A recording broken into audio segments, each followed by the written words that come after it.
अस्सलाम वालेकुम dear students, hope so all of you will be fine and feeling well. मैं एहसान सालार अपने YouTube के प्लेटफॉर्म सालार इंग्लिश लैब से पास्ट इंडेफिनिट के लेक्चर के साथ फिर से हाजिर हूँ।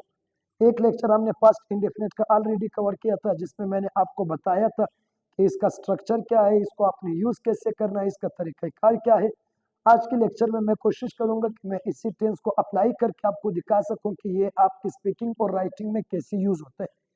मैंने डियर स्टूडेंट्स एक बात एम्फसाइज के साथ आपको डे फर्स्ट से ही बताया हुआ है कि जब भी बात आ जाती है टेंसेस की, तो अनफॉर्चुनेटली ट्रेंड ये बना हुआ है कि हमें लगता है कि सिर्फ पास्ट इंडेफिनिट टेंस है। टेंसेस कोई भी टेंस उठा, उसके फार्मूला याद करने से या उस पर एक दो सेंटेंसेस बनाने से हमें वो टेंस याद हो जाता है। हम ठीक है, eight the end of class क्या होता है, eight the end of course क्या होता है, कि आपको टेंसेस वगैरह सब कुछ पता चलते हैं। लेकिन जब बारी आती है स्पीकिंग करने की या राइटिंग करने की, तो अनफॉर्चुनेटली फिर वो जितनी चीज़ें हमें पता होते हैं उससे हम कोई सेंटेंस प्रोड्यूस नहीं करते, जिससे खराब रहता है हमारा फॉर्मेशन ऑफ सेंटेंस। क्योंकि हमने टेंसेस के फार्मूले उस पर एक दो सेंटेंसेस बना करके टेंस तो सीख लिया था, लेकिन हमने उसका एप्लीकेशन नहीं सीखा था। यहाँ पे आकर के लैंग्वेज एक ऐसी चीज़ बन जाती है जो बाकी सब्जेक्ट से डिफरेंट हो जाती है। अब जहाँ तक बात की जाए सब्जेक्ट्स की, तो ठीक है, वहाँ पे आपको फार्मूले याद करने होते हैं, वहाँ पे आपको फार्मूलों को जो है वो सीखना पड़ता है। लेकिन लैंग्वेज में बात यह है कि सिर्फ फार्मूले याद करने से काम नहीं होता है, आपने उन्हीं फार्मूलों को अप्लाई भी करना है, फिर वो चाहे राइटिंग आ जाए, फिर वो चाहे स्पीकिंग आ जाए। क्योंकि आजकल के एग्जाम्स में जाकर के डेफिनेटली आपने वहाँ पे पास्ट इंडेफिनिट के फार्मूला नहीं लिखना है, इसी फार्मूले के बेस पे आपने जाकर के एक एस्से लिखना है। तो असल जो चीज़ है वो मैंने आपको बताया कि वो है एप्लीकेशन ऑफ टेंसेज, यानी वो है एप्लीकेशन ऑफ ग्रामर। तो लास्ट लेक्चर में मैंने पास्ट इंडेफिनिट के साथ पास्ट इंडेफिनिट पे आपसे बात किया था, और वहां पे मैंने बताया था कि इसको आपने कैसे बनाना है, इसके सेंटेंसेस। आज के लेक्चर से इंशाल्लाह मैं आपको बताऊंगा कि ये आपने कहाँ कहाँ यूज करना है पास्ट इंडेफिनिट टेंस। तो सबसे पहले नंबर पे अगर इसके फार्मूले की बात की जाए, तो फार्मूला वही फार्मूला है, सब्जेक्ट है, सेकंड फॉर्म ऑफ वर्ब है, और एक डेफिनेटली ऑब्जेक्ट है हमारे पास। ऑब्जेक्ट भी तभी लगेगा अगर आपका वर्ब ट्रांजिटिव वर्ब हो। अब ट्रांजिटिव वर्ब क्या है, उसके लिए बकायदा मैंने आपके साथ स्टार्टिंग स्ट्रक्चर ऑफ सेंटेंस में उस पर वीडियो अपलोड किया था। तो आई am going to bazaar, I am playing football, I am जो है वो going to bazaar, I am going to academy. इन सेंटेंसेस में मैंने कहा था कि इसमें आपके पास ऑब्जेक्ट नहीं है। अब क्यों नहीं है, तो उसके लिए मैंने आपके साथ वीडियो जो है वो अपलोड किया है ऑब्जेक्ट पे, तो आप उसको बकायदा जरूर देख लें, ठीक है। आज की बात की जाए पास्ट इंडेफिनिट टेंस में, तो डेफिनेटली वही बात है, सब्जेक्ट होना चाहिए, doer of action, second form of verb हो जाएगा, उसके बाद ऑब्जेक्ट आ जाएगा, तो पास्ट इंडेफिनिट का सेंटेंस बन जाएगा। अब अगर बात की जाए इसके यूज करने की, तो ये यूज कहाँ होते हैं, तो ये यूज होता है वहां पे जो भी कोई एक्शन आपका कंप्लीट एक्शन है। कंप्लीट एक्शन मींस एक्शन आपने स्टार्ट भी किया है, एक्शन आपने खत्म भी किया है। अब इस तरह के एक्शंस को जब आपने बताना हो, तो वहां पे आप लोग यूज करेंगे पास्ट का इंडेफिनिट टेंस। मिसाल के तौर पर अभी ये वीडियो मैं रिकॉर्ड कर रहा हूं, तो वीडियो रिकॉर्ड करने के बाद फिर मैं कल आपके पास फिर वीडियो में जो है वो आपके सामने आऊंगा। तो अब जब कल मैंने आपके साथ वीडियो रिकॉर्ड किया, तो उसके बाद से लेकर के आज के दिन तक मैंने कौन कौन से काम किए, यानी जब मैंने वीडियो रिकॉर्ड किया तो डेफिनेटली उसको मैंने यूट्यूब पे कब अपलोड किया, फिर मैंने खाना कब खाया, फिर मैंने नमाज कब पढ़ा, फिर मैं रात को कितने बजे सोया, फिर मैं सुबह कितने बजे उठा, फिर मैंने जो है वो सुबह उठ करके नाश्ता कब किया, फिर मैं लाइब्रेरी के कब गया, लाइब्रेरी में मैंने कितना टाइम गुजारा। अब अगर ये सारी बातें मैंने आपको एक दिन के एक्शंस बताने हो, तो वो तो कंप्लीट एक्शंस है। और ये सारे कंप्लीट एक्शंस बताने के लिए मुझे आपके साथ एक ही फार्मूले में, या चाहे स्पीकिंग और राइटिंग हो, एक ही फार्मूले में कम्युनिकेशन करना है। वो है आपका past indefinite subject second form object वाला। यानी आज अगर हम करते हैं, तो अगर मैं एक नॉर्मल स्टूडेंट से पूछता हूँ कि जी कल आपने मेरी क्लास के बाद क्या क्या किया, तो अब वो मुझे कहेगा कि सर आफ्टर द क्लास, ये आ गया आफ्टर द क्लास, के क्लास के बाद इसमें कॉमा आ जाएगा, क्योंकि असल सेंटेंस सब्जेक्ट से शुरू होता है। तो सब्जेक्ट से पहले जो इंफॉर्मेशन होता है उसको हम कॉमा से सेपरेट करते हैं, जिसको हम लोग एडवर्ब कहते हैं। अब वो प्लेस का एडवर्ब भी हो सकता है, टाइम भी हो सकता है, मैनर और फ्रीक्वेंसी के एडवर्ब्स भी हो सकते हैं। लेकिन बस इतना याद रखना है कि सब्जेक्ट से पहले की जो वर्ड्स है, एक है, दो है, तीन है, they are always separated by putting और by using a comma there, ठीक है। तो जी आफ्टर द क्लास, क्लास के बाद आई सब्जेक्ट हो जाएगा, गो वर्ब का फर्स्ट फॉर्म है, सेकंड फॉर्म वेंट आ जाएगा।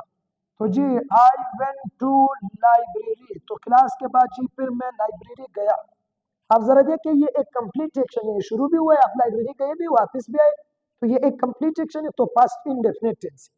फिर उसके बाद क्या है जी, अब यहाँ पे लगा ले, आप लगा ले आफ्टर दैट, उसके बाद आई सब्जेक्ट हो जाएगा, रिमेन वर्ब का फर्स्ट फॉर्म सेकंड फॉर्म लगाओ, रिमेन दियर, मैं वहीं पे रहा फॉर 3 आवर्स, जी मैं 3 घंटे तक वहीं पे रहा। फिर से आपके पास पास्ट का इंडेफिनिट टेंस हो जाएगा कि जी मैं फिर 3 घंटे तक लाइब्रेरी में रहा।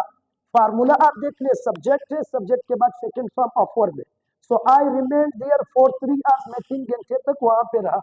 उसके बाद आपने क्या किया है जी, देन लगा ले, आप कंजंक्शन कर ले, देन उसके बाद आई सब्जेक्ट हो जाएगा, गो वर्ब का first form second form, went लगा ले, आई वेंट टू रूम, जी उसके बाद फिर मैं कमरे गया, तो काम शुरू भी हुआ है और काम खत्म भी हुआ है, फिर से पास्ट इंडेफिनिट टेंस हो जाएगा।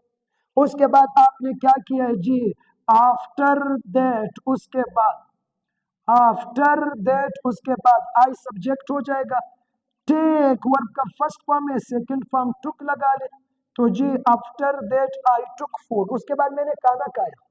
ऑफ कोर्स काम शुरू भी हुआ है, काम खत्म भी हुआ है। अब मैंने खुदा करे 200 काम ही क्यों ना किए हो, मैं जो बातें बताऊंगा वो मैं इसी फार्मूले से ही बताऊंगा। तो after that I took food, खाना खाने के बाद उसके लिए आ जाएगा प्रेपोजिशन आफ्टर, प्रेपोजिशन के साथ आईएनजी वाला वर्ड लगता है, तो टेक का आईएनजी बनेगा, टेकिंग बन जाएगा। सो आफ्टर टेकिंग फूड, खाना खाने के बाद आई सब्जेक्ट हो जाएगा, क्लीन वर्ब का first form second form clean लगा ले, so after taking food I cleaned my room, तो जी खाना खाने के बाद फिर मैंने कमरा साफ किया, काम शुरू हुआ है, काम खत्म हुआ है। मैं कहता हूं 8-9 PM, 8-9 PM, जब 9 बज गए तो माई मदर सब्जेक्ट हो जाएगा, कॉल फर्स्ट फॉर्म है, सेकंड फॉर्म कॉल्ड लगा ले, माई मदर कॉल्ड मी, जी फिर उसके बाद मेरी अम्मी ने मुझे कॉल किया, जी फिर उसके बाद सेंटेंस है एंड ये लगा ले, आई सब्जेक्ट हो जाएगा, टॉक फर्स्ट फॉर्म है, सेकंड फॉर्म टॉक लगा ले, तो I talked with my members of family, जी उसके बाद मैंने बात किया किसके साथ, माय मेंबर्स ऑफ फैमिली, जी मैंने मेंबर्स ऑफ फैमिली के साथ बात किया फॉर 30 मिनट्स, फिर मैंने 30 मिनट्स तक उनके साथ बात किया। अब यहाँ पे सारी तरह के काम से कि जो आपने कंप्लीट किए, फिर उसके बाद क्या है, देन ये लगा ले, देन ये लगा ले, आई फिर आपके पास सब्जेक्ट है, उसके बाद टर्न्ड ऑफ लगा ले, आई टर्न्ड ऑफ माय लाइट्स, जी मैंने लाइट्स को टर्न ऑफ कर दिया, शुरू भी हुआ है, काम खत्म भी हुआ है, एंड ये कर दे, आई सब्जेक्ट हो जाएगा, स्लीप वर्ब का फर्स्ट फॉर्म आ जाएगा, स्लेप्ट सेकंड फॉर्म आ जाएगा, सो आई स्लेप्ट एट 12 PM या AM, जी मैं 12 PM को सो गया। उसके बाद फिर आपने क्या किया, आई फिर आपके पास सब्जेक्ट है, तो वेक फर्स्ट फॉर्म सेकंड फॉर्म वोक है, तो आई वोक अप अर्ली, फिर मैं जल्दी उठ गया। आफ्टर दैट, उसके बाद ये आ गया, आफ्टर दैट ये आ गया, आई वेंट टू मॉस्क, जी उसके बाद फिर मैं मॉस्क यानी मस्जिद गया, एंड वहां पे आई ऑफर्ड माई प्रेयर, मैंने नमाज पढ़ा, आई ऑफर्ड माई प्रेयर, उसके बाद जी मैंने नमाज पढ़ा, विद कॉन्ग्रीगेशन, जमात के साथ फिर मैंने नमाज पढ़ा, विद कॉन्ग्रीगेशन, नमाज पढ़ने के बाद फिर मैं लाइब्रेरी गया, तो आफ्टर लगा ले, पढ़ने को ऑफर आईएनजी करे, आफ्टर ऑफरिंग प्रेयर, नमाज पढ़ने के बाद आई सब्जेक्ट कर ले, गो फिर से वर्ब का first form second form went कर ले, तो जी आई वेंट टू लाइब्रेरी या I went to academy, I took 3 classes, after taking 3 classes I came back to my room, there I took food, and then one of my friends called me, he came to me, we went to bazaar, there we took food at restaurant, and we took tea. After taking tea, he left for village and I came to academy. I took one class of English. After taking my class, I went to my room. I took rest for 3 hours and then I got up. I took bath. After taking bath, I changed my clothes. I recited Holy Quran and then I slept again for 30 minutes. अब जो जो काम आपने कल के दिन किए वो जब आप इंग्लिश में किसी को बताओगे तो आप वहां पे पास्ट का इनडेफिनेट टेंस ही यूज करेंगे। असल चीज मैंने आपको बताया है, फार्मूला याद करना कोई मुश्किल काम नहीं है। फार्मूला तो वो बच्चों वाला फार्मूला है, सब्जेक्ट है ऑब्जेक्ट, सब्जेक्ट ऑब्जेक्ट को याद करना कौन सा मुश्किल काम है, एक सेकंड फॉर्म रखते हैं।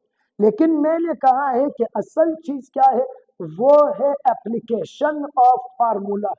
क्या आपको ये पता चल जाए कि इसको आपने अप्लाई कहाँ करना है, और अगर आपको ये स्टेज पता हो तो वो आपको सेकंड स्टेज तक ले जाते हैं, और सेकंड स्टेज फिर होता है डेफिनेटली फॉर्मेशन ऑफ सेंटेंस, होता है कि आपने सेंटेंसेस को फॉर्म कैसे करना है। एंड मैं ये चाहता हूं कि अगर आपको फॉर्मेशन ऑफ सेंटेंस का समझ आ गया तो फिर तो आपकी इंग्लिश का मसला ही तकरीबन सॉल्व है। मतलब आप इसके काबिल हो कि you have information, you have idea and you want that idea to be conveyed in English whether in writing और speaking. For that you should know formation of sentence. Formation of sentence आपको तभी पता चलेगा जब आपको application of tenses का पता हो। तो अब ये मैंने वैसे रैंडम अंदाज में लिखा, आपने एक दिन में क्या क्या किया, आप कितने बजे उठे, आपने खाना कितने बजे खाए, आपने नमाज कितने बजे पढ़ा, आप संडे के दिन कितने बजे उठे, आपने संडे को उठ करके क्या क्या किया। तो ये जितनी भी बातें आप किसी को बताओगे इंग्लिश में तो यहाँ पे आपका पास्ट इंडेफिनिट टेंस है। तो आप भी कोशिश कर ले कि इस तरह के पैराग्राफ्स खुद से जनरेट कर ले, लिखते वक्त साथ बोलते जाए, जिससे आपका स्पीकिंग राइटिंग दोनों ठीक हो जाए। और फिर इसी से ही आपको पता चलेगा at the end of the stage कि you are now able to speak English, to convey your ideas in English.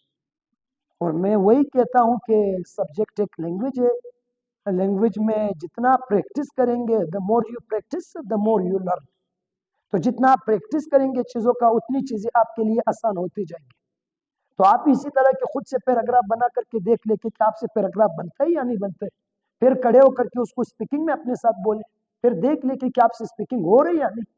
अगर ये आप इन ट्रिक्स, इन तरीकों को आप फॉलो करें तो जितने टेंसेज है अगर हम इस तरह एप्लीकेशनरी वे में उनको देखें तो काफी ज्यादा चांसेस है कि आपकी स्पीकिंग राइटिंग के बहुत सारे जो मसले मसाइल है उस पर आप काबू पा सकेंगे। इंशाल्लाह मैं अगले दिन फिर जो है वो एक वीडियो के साथ आपके साथ हाजिर होऊंगा, जिसमें मैं कोशिश करूंगा कि मैं पास्ट इंडेफिनिट के एक और एप्लीकेशन पे आपके सामने पैराग्राफ को डेवलप कर सकूं। तो जो मेरी जो यूट्यूब का चैनल है इसको आप लोग भी सब्सक्राइब कर ले, अपने दोस्तों के साथ जो है वो इसके लिंक्स वगैरह शेयर कर ले, ताकि इसका ट्रैफिक जो है वो एक मैक्सिमम नंबर पे हो जाए और मैं मैक्सिमम नंबर ऑफ स्टूडेंट को कवरेज कर सकूं। तो ये मेरे लिए भी प्रोडक्टिव है और ये आपके लिए भी लुक्रेटिव है। So inshallah, I'll see you tomorrow in next video with another use of past indefinite tense. Take care of yourselves. Allah Hafiz.